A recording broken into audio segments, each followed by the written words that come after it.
Welcome to today's episode of CLCI Live, brought to you by the award-winning and ICF accredited school, Certified Life Coach Institute. Sit back, relax, and enjoy today's episode. Hi everybody, this is CLCI. Today we are here. We're going to talk about some interesting things, some things that maybe don't travel in straight lines. Oh, but you're speaking so straight at the moment. What? Well, you're speaking so linear at the moment. Why are we bringing sexual preference into this?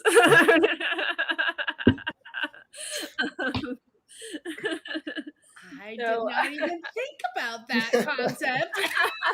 Now you we have got to be me.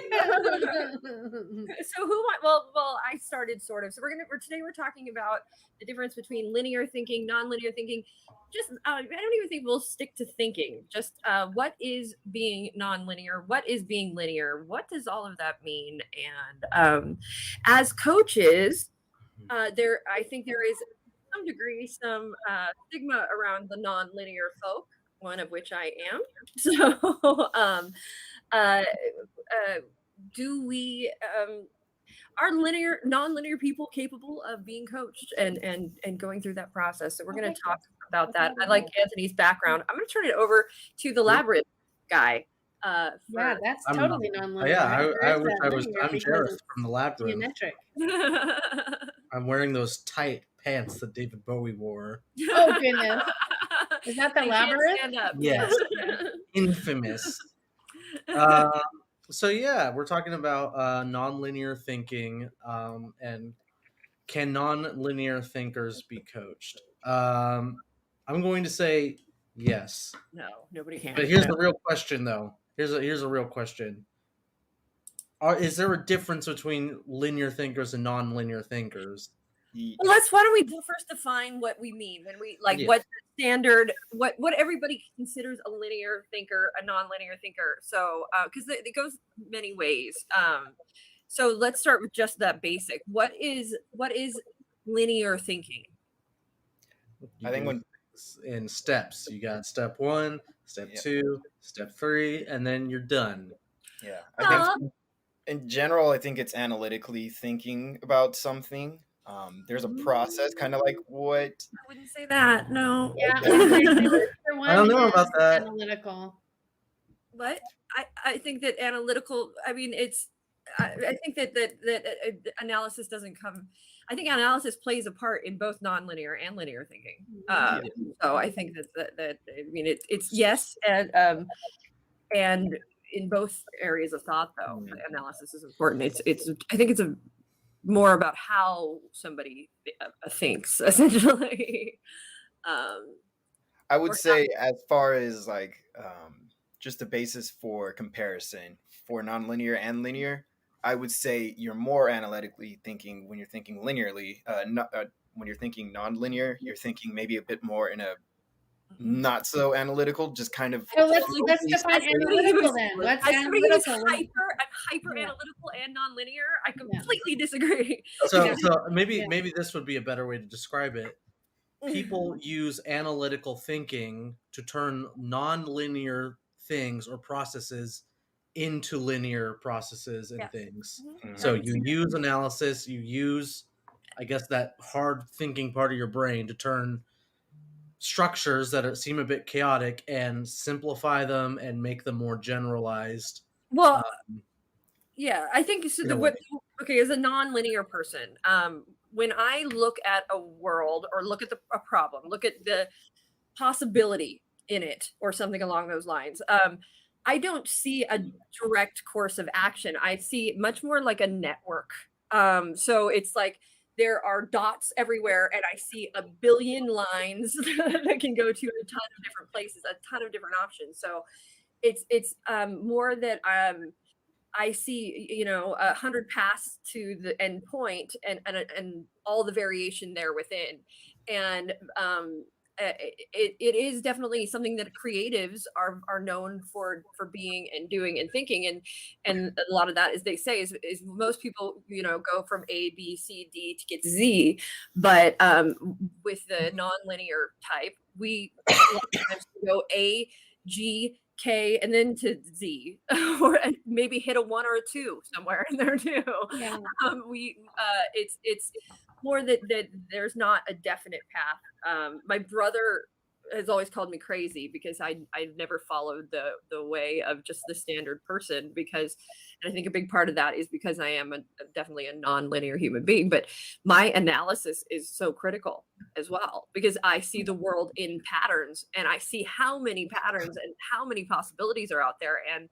And Well, I think even yeah, the fact that you even see patterns, like a pattern is something that you like almost makes things more linear when you see it's a pattern. If it there's is. no But pattern, I also, there's outliers. I mean, things Yeah. never go exactly. It's just like with rules. I love to know them, and I love to know what the processes are and the standard way of doing things are, so that I can then explore new ways, new possibilities, break the rules, create my own, etc. Um, uh, but that's what happens with nonlinear thinkers, though, is we can get into a space where people see don't see the path that we're on, right? And I think there can be often be that can be mistaken, the fact that we can pick up several things. This is the cliche around being nonlinear, is that it's the same as a creative cliche. They start things, they don't finish things. They are easily distracted. You may not have ADHD, you could be nonlinear. It's that there is definitely a tendency to not complete, because there's so much possibility, because you start 50 things instead of just picking one. And that's I think a lot of coaching maybe goes into sort of reining that in for that person who needs that, but not every nonlinear requires that either. So yeah. I was gonna mention, is that a cliche, or are you just a rare breed, Brooke? Well, I decided at a young age as an artist that I was not going to be like other artists. And I was like, I saw other artists who they were known for not finishing things, not completing, not finishing the job, essentially. And I made a conscious choice to be different and be like, no, I'm going to finish the job. Like, I'm going to finish what I start. And I knew that was the kind of artist I wanted to be, not one that didn't get things done, because I knew so many that didn't, that were they just, that's the cliche. And so I made it. I don't think that I'm the exception. I just think that I made that choice at some point. And others have. I mean, that you wouldn't have successful artists if that didn't exist. But I can guarantee you every innovator is a nonlinear on the planet to some degree. I mean, and I'm talking about the people, the creatives that come up with the ideas, not necessarily are they the ones that put them into place and get them moving. or have to convince other people who are linear thinkers to be on board with the idea. That's at a certain point you have to articulate your thoughts so that they make sense to another person. Yeah, you can't give by on, trust me. So for example, like you can't have, I mean, maybe you could, but you can't have a coaching session with somebody who is talking about any random topic and also simultaneously switching languages every 5 words to like speak Spanish for 5 seconds and then Japanese for 10 seconds. That's like something completely, it's hypothetical, but like that's completely without any sort of structure. Yeah.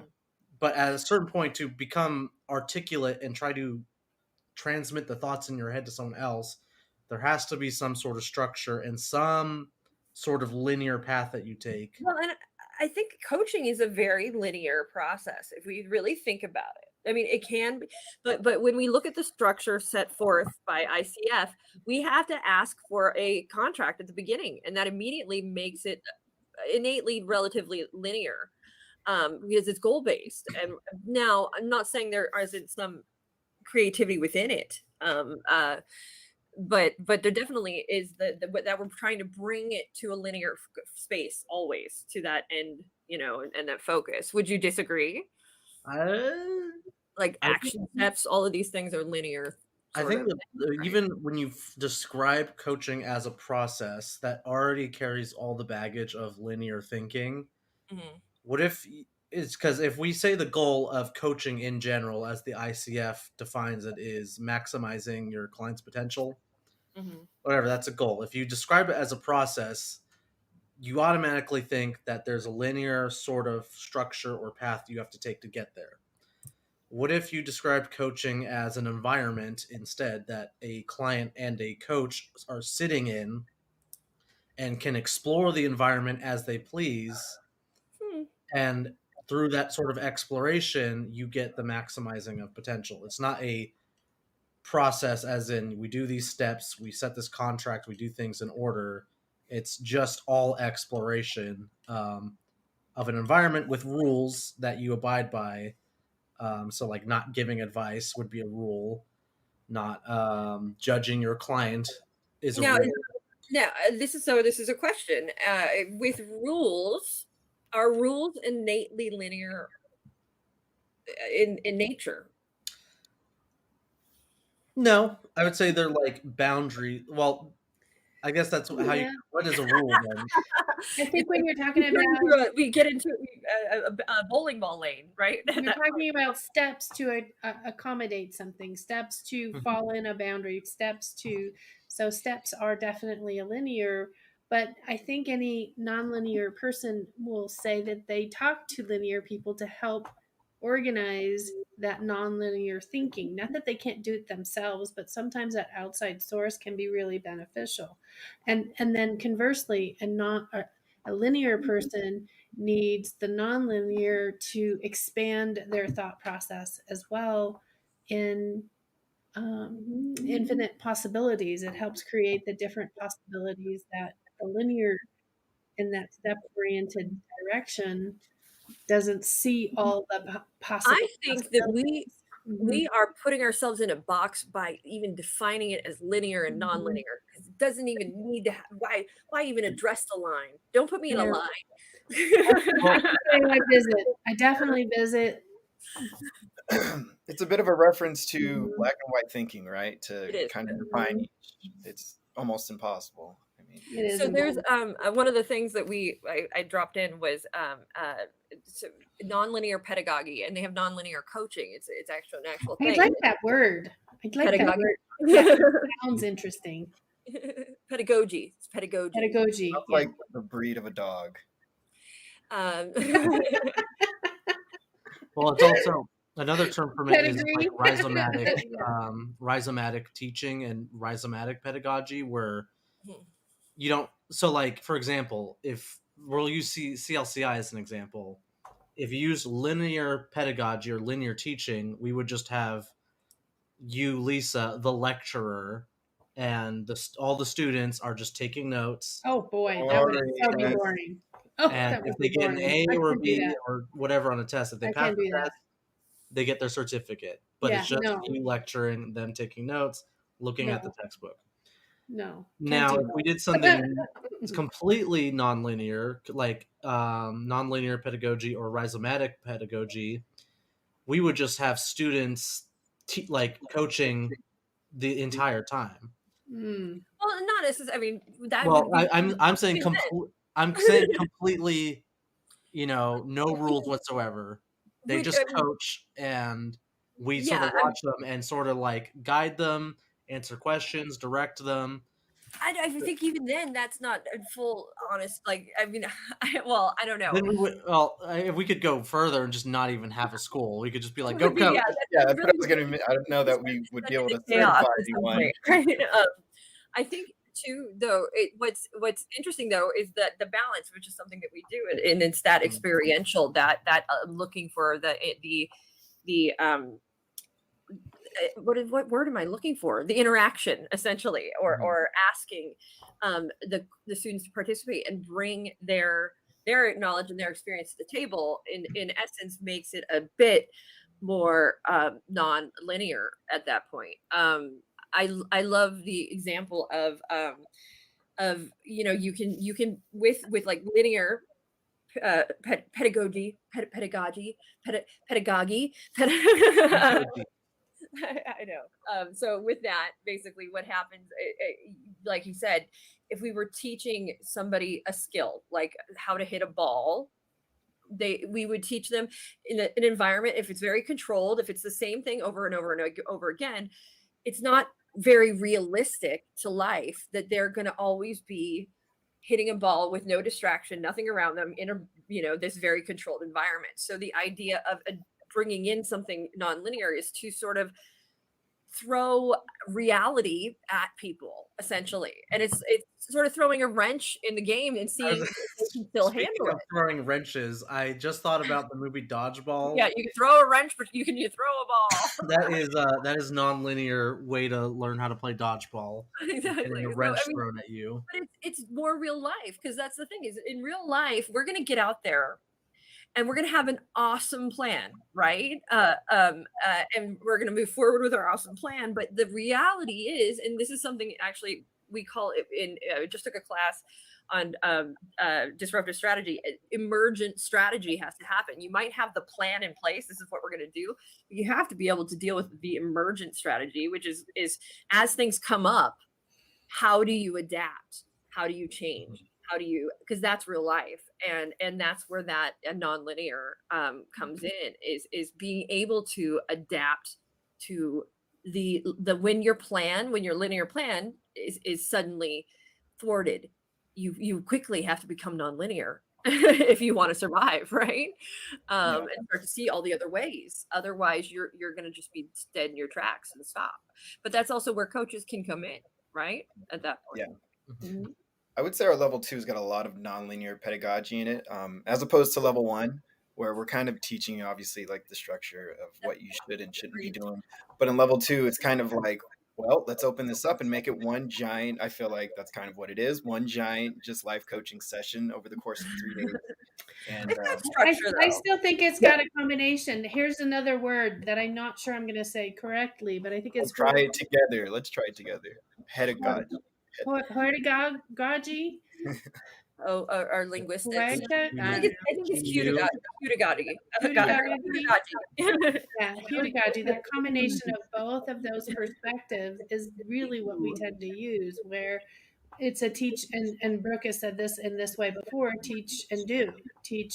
And that's where that the teacher's up in front of the class teaching the basic concept, and then have the student experiment and go explore that teach what the teacher is just the experiential learning. It's how they teach in medicine, at least they used to. I'm fairly certain in most cases they still do. It's watch one, do one, teach one. And so you watch somebody do something, you then do it yourself, and then you teach somebody else to do the same thing. And by doing all three of those things, you then should be capable of moving forward with that knowledge in such a way that you have mastered it to some degree. So that's, in medicine and surgery, you watch one, you do one, then you teach somebody else how to do one, which is a little terrifying, but at the same time, it's how everybody learns, right? Yeah, so, it's really effective, I would say. Yeah. Well, that's experience. For me, I can watch something all day, but I have no clue until I'm actually doing it myself. And now I got to be doing it. And if somebody's talking to me about it, it's like, okay, but I have to experience it. And I find that's true of most people. Like that's the advice giving. You can tell somebody not to do it 100 times. They're going to go out and do it just to see for themselves. What if you had to, instead of watching, doing, then teaching, you mixed it up, you taught, and then you did, and then you learned. Oh my goodness! Not for surgery, but like whoever you taught. I would not be one of. I'm just thinking about the implications. That can go haywire really quickly. Well, don't we kind of do that at CLCI? Like we have our students very, very quickly and early on coach, and we don't expect them to do it correctly or correctly. But that's different than teaching somebody else how to do it. I'm fine with getting in there and doing it. That's a good point. But we do. However, that's not necessarily true when we get in our trios. Yeah, the trio we have an observer. Happening there in that moment. They're teaching the other. Anyway. Well, I don't know that it's teaching. It's as much as it's having a discussion. It's making observation. It's not teaching somebody how to do something. It's simply but it is learning. Yeah. Well, and it's also important in that moment as well. be observing because they're Yeah. learning as well as they're observing. Right. I Right. will say too, we don't just throw them that in, like you say. There is about 5 hours of lecture and build up prior to that moment when they actually, maybe it's more like 3.5, go into the coaching session. I would So say, but relatively early. A lot of people on the phone I talk to are somewhat surprised that you start coaching so soon into the first day. well, it's baby Um, steps too. We're not throwing them in yeah, there having no, them it's do not. 30-minute sessions. And Well, I call it training wheel, not baby, Yeah. but you're not entirely thrown to the wolves, but Yeah. the best way to learn is to do it and Mhm. observe it as well, not just being told what to do. You can Taylor feel it. Smith asks, "Are the trios teach or just observing?"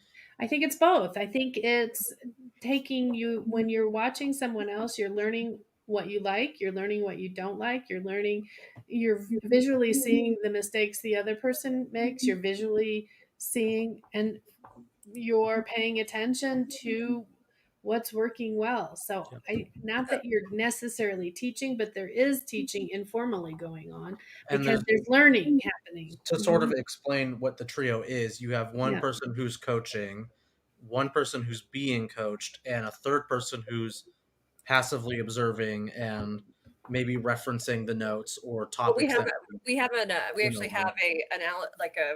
assessment that they're checking off. Yeah. Was this observed or was this not observed? somewhere it's in this textbook somewhere. Yeah, it's not a. But it's also, that's the interesting. We very deliberately chose not to ask them to say if they did this well or if they did not do this well or anything of that nature. We only ask, was it observed or was it not observed?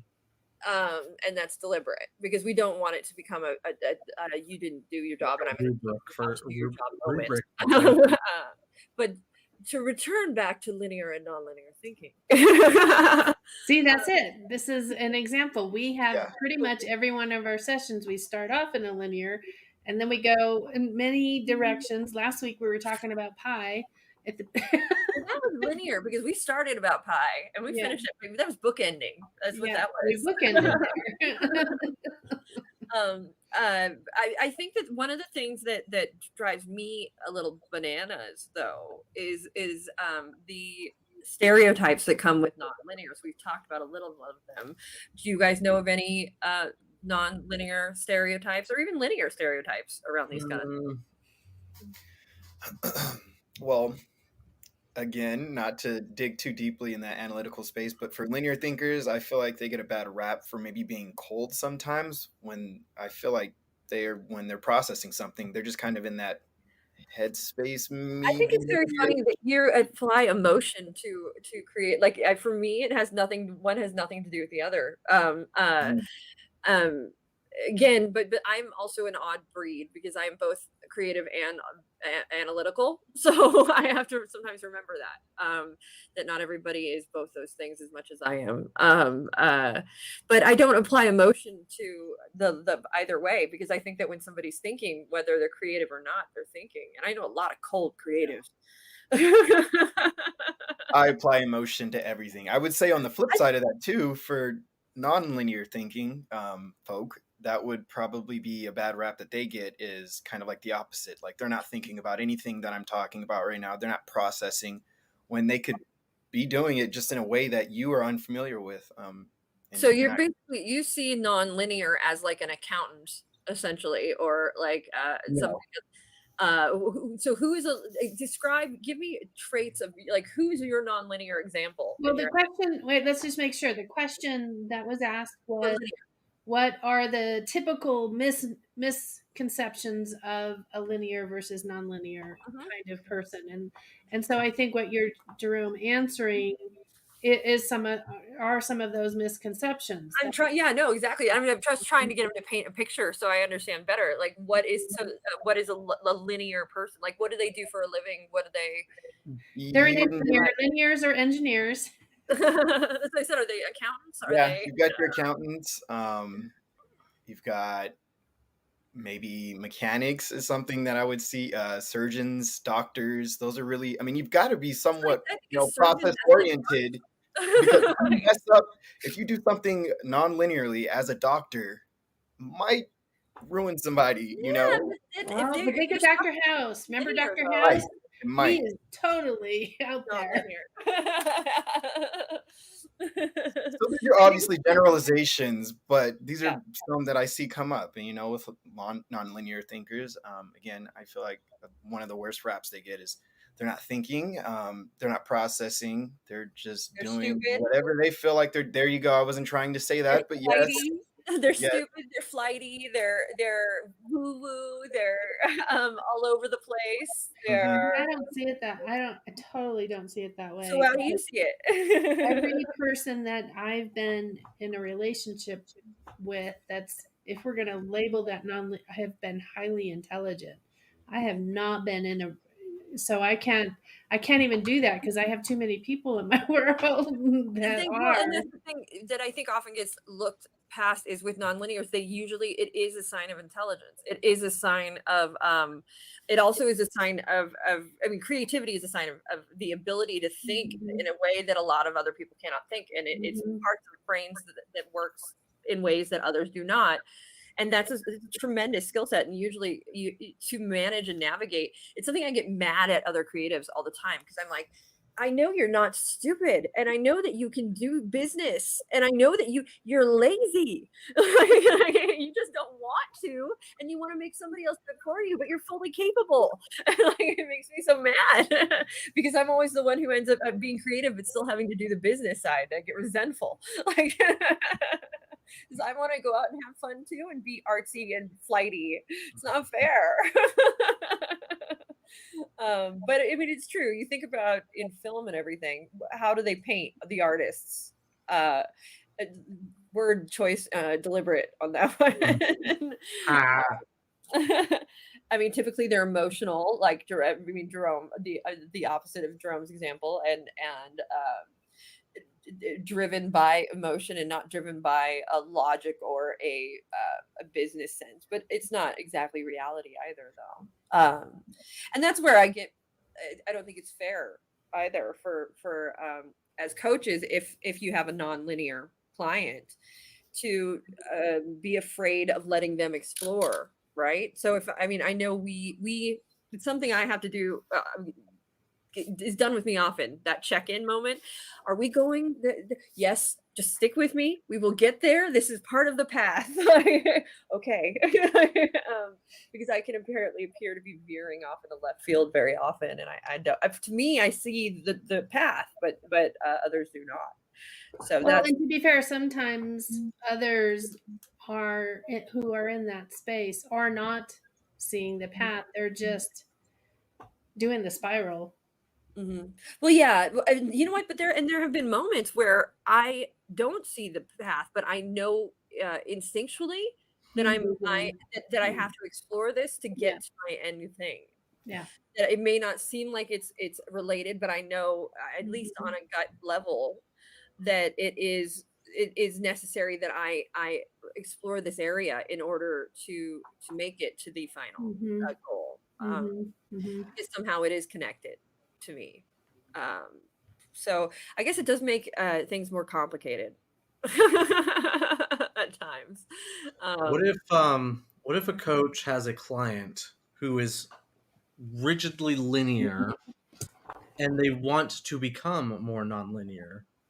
So instead of maybe, like, let's say I was a client and my goal was to become less goal oriented and less like so rigidly like trying to like organize my life via goals and like things I want to achieve. Like, because I think a lot of hyperachievers, probably a lot of executives, have fun. You just somebody who's so organized now wants to do it in a way that's fun. Yeah. But what?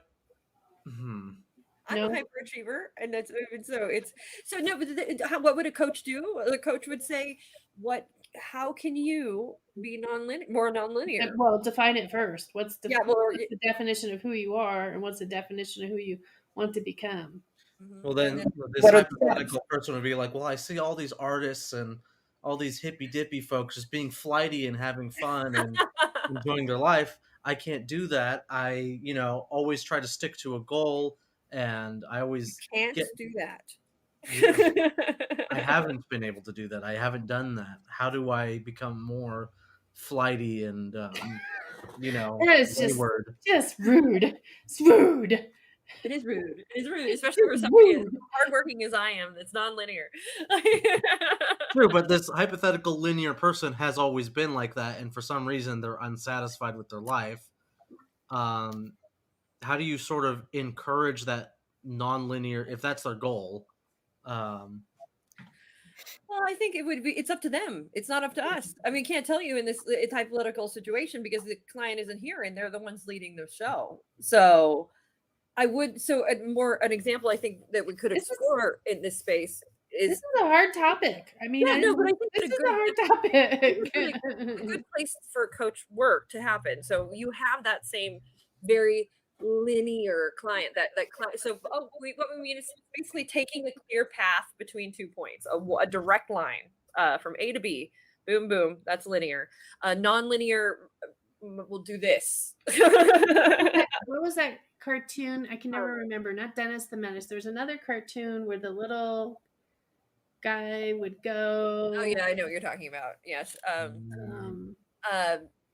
But it doesn't mean that. Also, it's not fair to say that the path is shorter when it's linear, because it may not be. The non-linear might get there quicker. Maybe I think what I'm getting at is. Oh, okay. Oh, sorry. I didn't I was going to give a good example of when we can use it. Keep going. So no, but with the if we had a client who was that same client was very okay, I'm going down this path. This is the way I go. This is how I have always done it. What happens when he is derailed? What can we do? So now my path is blocked. I can't go the way I have always gone. Help me. And I think that's a great space for a coach to be able to come in and actually help in that situation. Because you will be asking questions to make him more non-linear at that point, right? So how would you coach somebody who came in and had hit their, I'm going down my path. Can't go that way anymore. I don't know what to do now. I've had this plan my whole life. This is it, and now I can't do it. Create the open to possibilities dialogue, right? What possibilities are there? Even somebody who is blocked might not be able to just start going down that path, but taking it in a way, where you're messing it all up, right? Allows for that mess up to go, okay, in there, or the spaghetti against the wall concept in there. Now that we've just mixed it all up, how do you see this next step coming? What is that next step that's not your normal step? I mean, one thing we can't do with coaches is explore the worst case, the best case, the possibility. That's an option too. And then how will you manage in each of those cases? How will you proceed? That's what SWOT analysis is. That's what the Cartesian logic, both tools that sort of play in this space, because they help you to see what the possibilities is in either direction, and it is essentially more prepared for whatever may come. If you're going down a linear path that suddenly, right? I think as we're talking here, I'm thinking of some clients and different perspective, and usually that middle part is usually where that nonlinear tends to happen. And when it's a linear type client, they don't understand and they don't get it. Eventually they work their way around there, but the nonlinear client does really well with there, because that allows them to really focus in on their patterns and then pull it into a focus. I think it's fair to say too that a nonlinear client is still coming to you and you're still working with them. When you set a session contract, on a goal, there is an end purpose ultimately in coaching, and mind you, it can change, it can evolve. There can be several, and there can be many ones in between. But you're working towards something, even session to session. You are working towards an end goal. And it's really what we're discussing is how to get to that end goal. And it's going to vary from client to client, non-linear to non-linear, but ultimately that structure of goal, person, working, coach, it exists regardless of how the thinking and the thought process is. It's just a matter of, I think sometimes what people as coaches tend to expect with nonlinear is that they'll have to first narrow the focus to a single goal, because the nonlinear will come in like with 50 You things. got to keep up. and then it's paralysis by analysis, and they just stop at that point. So when you try to get them, and that's kind of this story. If you the coach is trying to get them to do something, that's a mistake. Well, it's up to them, right? Yeah. Now here's a big question though. You say that if we as a coach are trying to get them to go do something, that's a mistake. But we are trying to get them to focus on a single goal, a single plan of action. I mean, we say I'm going to disagree with that a little bit. We're trying to help them tell me what they want to do in that session, and that might be that they want to get to a focus. It might be they need to just express. But ultimately, we are getting them to commit to what do you want to work on today. Yeah. So in theory, we are kind of getting them to do something a little bit. But that's not even. I wouldn't even consider that coaching as a part. More so, like this is like outside of the coaching sphere. Me as a coach talking to a client, saying, "Here's what we're gonna do when we coach. We're aiming for this goal." Inside the coaching session, a lot of different things can happen. You can take a lot of different paths, like this maze behind me. But the eventual goal is to get out of the maze and accomplish something. But maybe halfway through, they go, you know what? I'd rather just be happy with my life in the maze than be chasing after getting out of the maze until I die. I'd be climbing on top of the maze and climbing over. Just going through the hedges, like going through walls. And then I'm just going to go on the top. Just going to climb over top. Just walk on top. I mean, it is very level, that thing. So it does feel like if you got up, you'd be good. You have a good advantage. It's like 20 feet high, so if you fall off, you're dead. Like, you could just give us all directions. We just get her up there, and then she'll be going, hey, and we're all out. It's exactly. And whenever I do a maze, I have to do it backwards. I cannot do it forward. Well, there's a reason.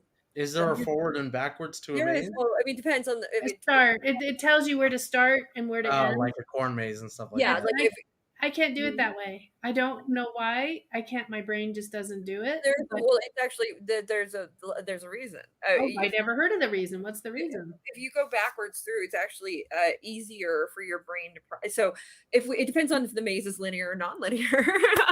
This is so in escape rooms, we will create puzzles and overall stories that are linear and non-linear, and the non-linear are much harder to create because there's not an order. Like, you have to get this lock done here, you have to get this there, and it makes it very easy when you have a linear structure to build the steps. But when you have a non-linear room and people have to escape it, it actually makes for a much harder puzzle for people. What?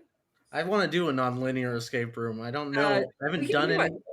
Yeah. What? Well, I helped make it, but it's been a long time, so I probably. Is it the one that's in by us? San Bernardino. What's it called? It's in there. Hall of Shadows. Yeah, Hall of Shadows. Yeah, he has a linear room and a non-linear room. There's your free plug-in right there, Hall of Shadows. Yeah. But you can, sometimes they won't tell you. Sometimes you can ask if they're linear or non-linear with escape rooms. So, but that's it, with mazes. They have to be, at least in California, linear. They have to be. Because by law, we're required to have that's crazy. Way in, a way out, and a flow of traffic. I want to go into a non-linear maze where it's like you could possibly die in. Oh my goodness gracious! Like that's a movie. That's called a movie. Yeah, you have to throw your submission in the goblet of fire, then, Anthony. Yeah. No, I was gonna say, as a coach, I should market myself as "you could die." coaching with me. Oh my goodness. You may get lost and you may not know what to Oh do. my goodness. But okay, so here's a weird turn of Let me phrase. let me sign off. Or I just want to say thank you everyone for being here. I have to sign off early. I have Bridget, who was the founder of our school here. I would bring her on, but she's been traveling all day. I know she's been traveling all day. One of these times we will. I'm gonna go say hi to her. Thank you guys all so much for being here, and thank you for picking up the slack for me, family. Lisa. See you, Lisa. One of the things that we teach in our class is to not be attached to the outcome, right? But to be, part of the process. It's not about the outcome, and be in the process, which in itself is interesting because it is kind of disregarding the goal and that linear at the same time. Yeah, because a lot of people think the goal of coaching is for the client to be successful in whatever they want to do. That's not really the case at all. It's for them to wholeheartedly go through the process of achieving that goal, but they may not necessarily that they either. may fail, they may, I guess so, yeah, too. I think it's about empower. I mean, I think if we had to define it, it's about empowering our clients to realize that they have the answers within themselves. Really, is that creating a safe space in which people can just be themselves and explore themselves and learn that they are capable of answering their own questions and doing whatever it is they wish. Which sounds so like, well, that's easy to figure out, but I think the magic is so much of what we don't realize is going on. We are not, as to last week's topic, conscious of our own blocks a lot of times, our own biases, our own things that we put in the way of what is possible. And I think as coaches, that's where we come in and say, hey, stop being so linear. Try to be a little more non-linear. Or maybe help the non-linear people just sort of rein it in enough where they can sort of have some forward momentum. I mean, that's really what the beauty of, I mean, I think linear and nonlinear is important in coaching. It's very like the black and gray thinking. You start with the nonlinear, and then you bring it in, and then you use it again when you need. But that's what getting around. I mean, how do we get people to remove blocks? What do we do? Well, I think initially you have to consider the fact that it may or may not be a block. You have to ask them to explore what is so important about this block that is preventing you from maybe getting to whatever the next step is for you. Or how is that block serving you? Yeah. What is it doing for you in this moment? Okay, so we figure that the block is doing this, that, or the other. What's the next thing you ask them? Well, wow. I would say if it is determined by them, if they have determined this is a genuine block for them and it's something that they feel that they can't just go straight through, then that's when you open up the door to alternate possibilities as to whatever that next step is. You start asking them questions like, what have you considered in this space? What haven't you considered in this space? So that way they can kind of non-linearly think about different ways to get around that block, maybe not through it, since that may that's not be really, I mean, it's taking you. I mean, that's what what I was getting at, basically. Yeah, I mean, in our most recent block, I talk about blocks. I forgot the terms I use. There is the blocks that are more like speed bumps. You can sort of go past them and still focus on the goal. So like.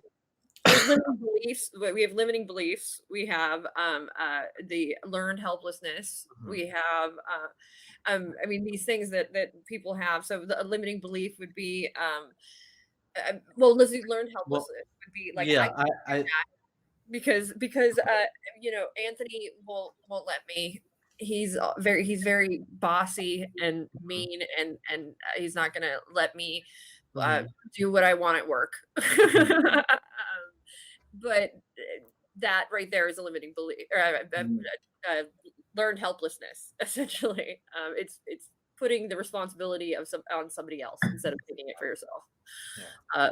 Jerome, he likes to do, set up the graphics, and so I can't. possibly. Even though I want to, I can't set up the graphics. That's super similar to victim mindset, where that is a big block that I feel like a lot of people encounter. That's also for coaches too. Like, I want to be a coach, and this is after they graduate with us too. Yes. After they graduate, nobody will take me seriously. I want to go out and coach, but I can't. I don't feel like I have enough experience or education or confidence. Blah blah blah. Just go out and coach. but so we have or that, get a coach and then go out and you have that person who is like, okay, I can't because I don't have I don't have enough experience, which is that's the other one, which is a limiting belief. But what do you say? What do you ask them? Can you repeat that? I would ask, when is it enough? Like, when do you have enough experience? Or when do you we'll get to that. Or when do you feel like you have enough education? When is the actual goalpost? Because a lot of the time when you don't ask these questions, they move the goalpost and they'll get a little more education and it pushes it away. And so when you're asking about that definition, right? When we are asking about the definition of when is it enough? When is it what kind of thinking are we using? I would say linear thinking. I need a limit or a rule or a definite answer to a question. And you're using the linear thinking in order to do what? Set a goal.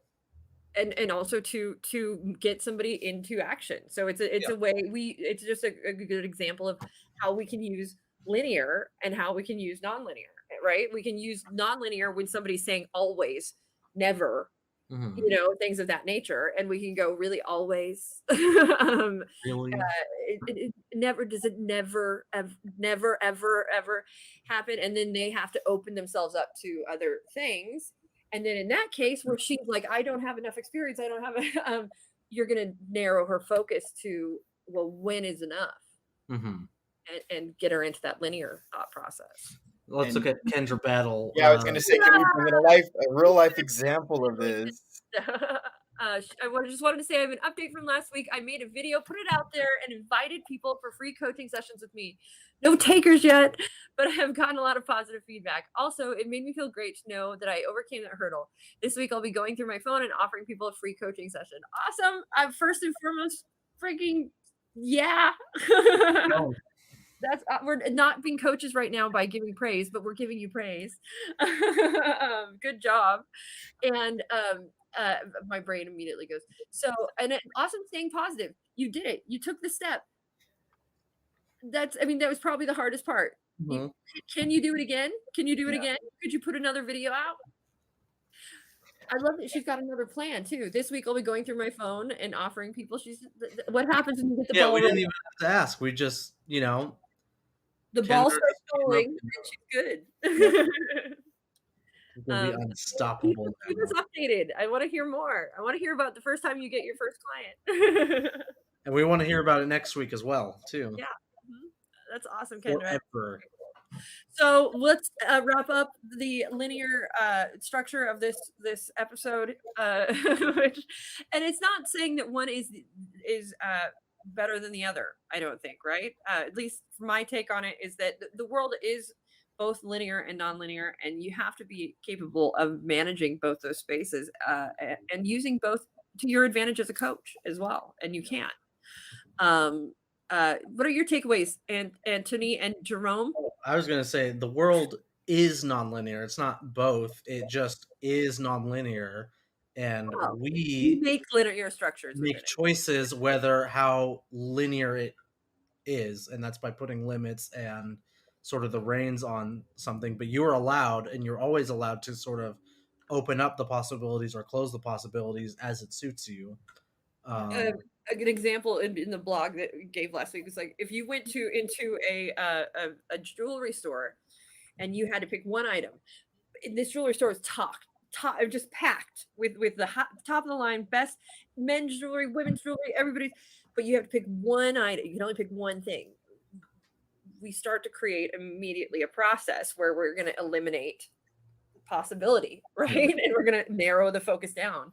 But it can also be paralysis by analysis. But that is with goal setting with a linear thinker, it's sort of akin to a nonlinear walking into the room, and there's a whole bunch of possibility, and then we got to narrow that focus down to one item, essentially. Which is it sounds fun, but I would be, how long would it take you, and what kind of analysis would you use to pick the one item? What was the first narrowing?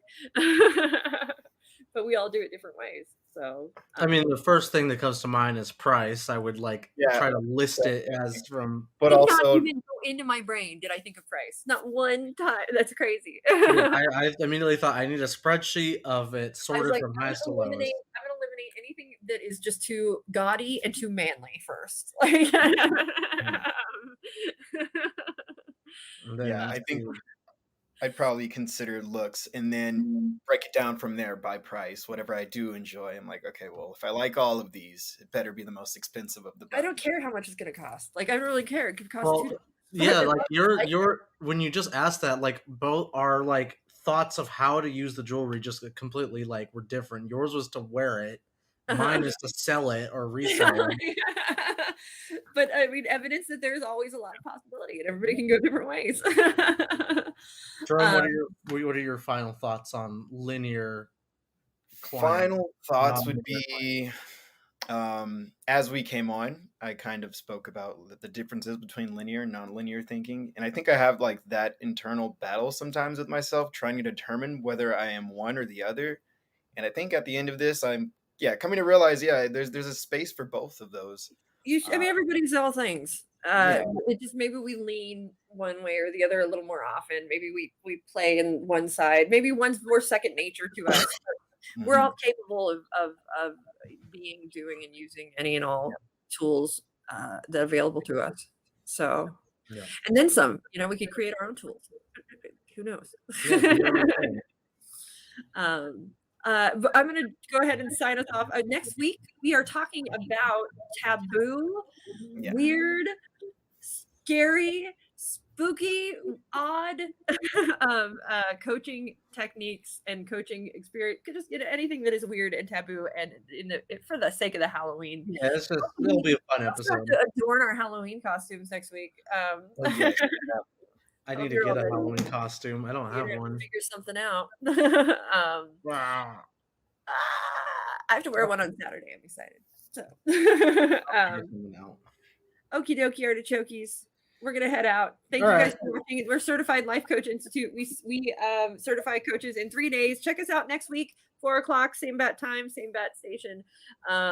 We will be doing scary. That was perfect. It's appropriately timed. Scary, spooky, taboo, weird coaching things next week for extreme coaching. All right. Make sure if you have any topics or anything you want to tell us how you're doing, you want to be like Kendra and have us check in with you with regularity, just leave comments, participate, and we will always acknowledge and say hello. Thank you, Kendra. Good to see you too. Hey everyone, thanks for tuning in to today's episode. Once again, this is brought to you by Certified Life Coach Institute. We're an ICF accredited school who certifies our life coaches in 3-day online intensive courses. In addition to other podcast episodes, feel free to check us out every Tuesday at 4:00 p.m. Pacific Standard Time on YouTube or Facebook for our CLCI Lives, where we get together and discuss various topics that are centered around sharpening your skills so you can become a better certified life coach. For more information, feel free to visit us at CertifiedLifeCoachInstitute.com. Until next time, be well.